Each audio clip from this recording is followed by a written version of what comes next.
नमस्कार शेतकरी बंधूंनो, आज सोमवार 23 मार्च 2026. शेतकरी मित्रांनो, आज सांगली बाजार समितीमध्ये 21,600 रुपयाचा आपल्याला हळदीला दर मिळालेला आहे. मग संपूर्ण महाराष्ट्रात सध्या काय मिळत आहे हळदीला बाजारभाव पहा लगेच आपल्या चॅनलच्या माध्यमातून.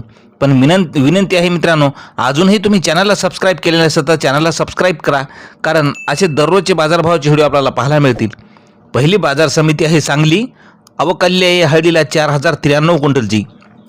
कमीत कमी दर मिळाला 11,700 रुपये, सर्वसाधारण दर मिळाला 16,650 रुपये, तर जास्तीचा दर मिळाला 21,600 रुपये. मित्रांनो, यानंतरची बाजार समिती नांदेड. आवक आलेली आहे 1,526 क्विंटलची. कमीत कमी दर मिळाला 11,100 रुपये, सर्वसाधारण दर मिळाला 14,000 रुपये, तर जास्तीचा दर मिळाला 15,000 रुपये. यानंतरची बाजार समिती आहे लोहा. राजापुरी हळदीला आवक आलेली आहे 47 क्विंटलची.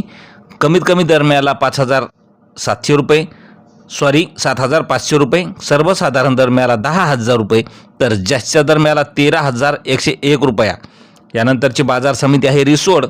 आवक आलेली आहे हळदीला 1,320 क्विंटलची. कमीत कमी दर मिळाला 11,675 रुपये, सर्वसाधारण दर मिळाला 12,525 रुपये, तर जास्तीचा दर मिळाला 13,375 रुपये. यानंतरची बाजार समिती आहे मित्रांनो शेनगाव. आवक आलेली आहे लोकल हळदीला 63 क्विंटलची.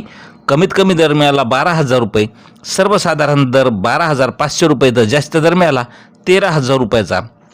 मित्रांनो, यानंतरची बाजार समिती आहे पुन्हा सांगली. जबरदस्त सांगलीला भाववाढ मिळालेली आहे. या ठिकाणी आवक आलेली आहे 8,603 क्विंटलची. कमीत कमी दर मिळाला 12,300 रुपये, सर्वसाधारण दर मिळाला 23,750 रुपये, तर जास्त दर मिळाला 25,100 रुपये. यानंतरची बाजार समिती आहे हिंगोली. आवक आलेली आहे हळदीला हिंगोली या ठिकाणी 1,500 क्विंटलची. कमीत कमी दर मिळाला आहे 11,900 रुपये, सर्वसाधारण दर मिळाला 12,950 रुपये, तर जास्तीचा दर मिळाला 14,000 रुपयाचा. त्यानंतरची बाजार समिती आहे मुंबई. लोकल हळदीला मुंबईला आवक आलेली आहे 472 क्विंटलची. कमीत कमी दर मिळाला 18,500 रुपये, सर्वसाधारण दर मिळाला 20,750 रुपये, तर जास्तीचा दर मिळाला 23,000 रुपये.